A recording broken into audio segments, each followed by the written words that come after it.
So these rule changes that we saw become permanent for at least this year. We're gonna have the ghost runner forever now. Yep. In extra innings, changes the way you can bet totals in regular season games. The pitch clock, I don't know how much that will impact anything. Maybe for the first few weeks where people are getting used to it, but other than that, I don't think that's a long-term thing. But then we get to the stuff that can really impact stuff. The shift limitations clearly going to impact things. You got to have 2 guys on each side of second base. You can't do the overshift anymore. That's gone. Pickoffs. You're only allowed to do 2 disengagements. So that doesn't even include 2 pickoff throws. If you step off to try to get your sign right, that counts. Mm-hmm. So it's either 2 step-offs, 2 throw-overs, regardless. Only 2 of them a batter.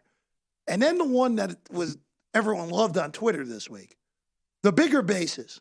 You're going from the large pizza to the extra large pizza with the bases. Now 15 inches to 18 inches on each side. I think the latter 3 that I mentioned are the ones that can have legitimate impacts on how we bet this, at least early. So there's a lot to digest with this. It could be a lot of nothing. It could be a lot of something. And that would be kind of the short, long answer of all of this. But another thing about the shift limitation is that you also have to have both of your feet on the infield dirt. Right. So you're also not allowed to go out into the outfield or anything like that where we've seen second baseman. That said, one thing that is kind of a loophole, if you wanted to pull your left fielder all the way over, you can do that and just essentially have 3 outfielders on half of the field. I guess that's kind of a loophole that some teams may experiment with.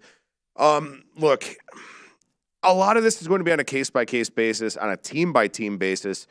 The idea of bigger bases, the idea of not being able to step off, not being able to have unlimited number of pickoff throws, all of that, teams that are aggressive on the bases, teams that are capable of stealing bases are probably going to attempt more of them. Teams like Cleveland, teams like Miami, some of these teams, the Yankees actually were pretty good from a stolen base standpoint last year. These teams will probably be a little bit more aggressive. Now, in the minor leagues, the stolen base success rate did go up with these changes, due in large part to the fact that you can't step off a bunch. It's harder to control the running game. You can't throw over, all of that.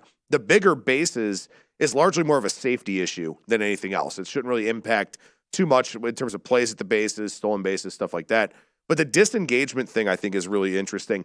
The other thing I think is interesting is the pitch clock, because this is going to impact some guys a lot more than others. Like I was telling Steph, the producer, when we were talking about this, a guy like Devin Williams for the Brewers, he averaged almost 31 seconds between pitch last year. Now he's down to 15 with the bases empty, 20 with men on base. So one of the things that they actually saw in the minor leagues was that injuries, interestingly enough, went down, which surprised me because you get less recovery time between pitches, but also they speculated that guys weren't throwing with max effort. So my guess is that the pitch clock leads to a little bit of a decrease in velocity, which could really impact offense because that's a few more milliseconds that you have to try and make contact with the ball to get the barrel to it. So all of these things, I think, in some way will create more offense. How the books account for that, I don't know. I don't know if we'll see totals maybe shaded up a few cents, maybe 5 cents, shaded up a half run in some instances. I don't know. We'll have to see how this all plays out. But also for spring training, you talk about betting on spring training games, they're going to be trying to enact all of this as we go along.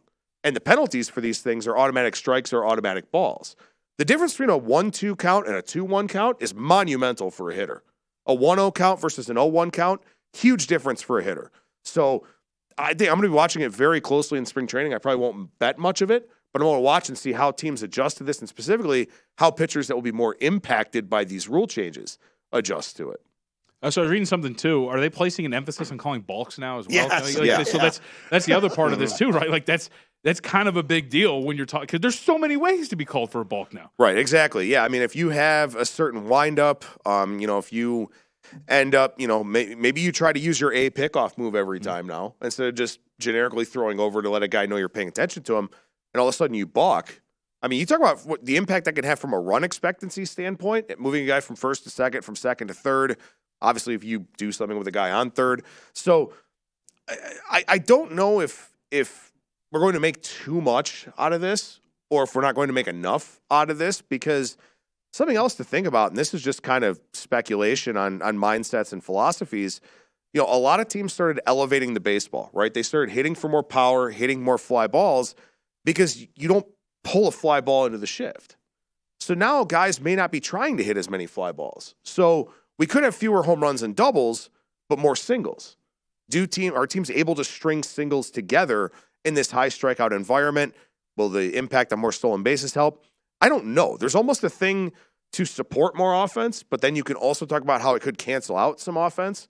So the only thing I can say is, as a baseball bettor, all of this stuff it pisses me off that every single year the game is different. It is fundamentally different. There were 3 different baseballs in play last year. Like 7 weeks into the season, all of a sudden we had a different baseball. And all of a sudden offense goes back to the levels it had been at instead of a complete dead ball start to the season. It is very, very hard to handicap baseball on a daily basis, especially in early April with all this stuff changing. So I have a lot of things to figure out over the next month and a half before the season begins. And even once you're in the season, like you just mentioned, right? Like that first month is going to play very differently than what even May's going to play like this year, because everyone by May will be used to all these rule changes. But the first 3 weeks of the season and last week of March, first 2 weeks of April, totally different thing. Yeah. Are they actually going to enforce these too, by the way? Like, didn't 2 years ago they had that rule where you couldn't step out of the box, you had to keep 1 foot in, and then they never enforced anything about it? Right. I guess they're really supposed to enforce it very strictly. And something else that I didn't even mention, and I saw an Athletic article about this the other day, there are 10 rookie umpires in Major League Baseball. A lot of the guys with 20-plus years of service time, they retired. Right. So people who handicap totals based on umpires now have a bunch of new guys to learn, but these are also guys, some of them that have come up through the system with these rule changes in the minors, with the different strike zones and all the points of emphasis. There's so many moving parts. It's a daunting task to get ready for the season. The one thing we might actually see the return of, the manager yelling at the umpire more. Yes. We might see that return. Absolutely. Benefits everybody. It does. Go to VSiN.com/subscribe to become a VSiN Pro subscriber today.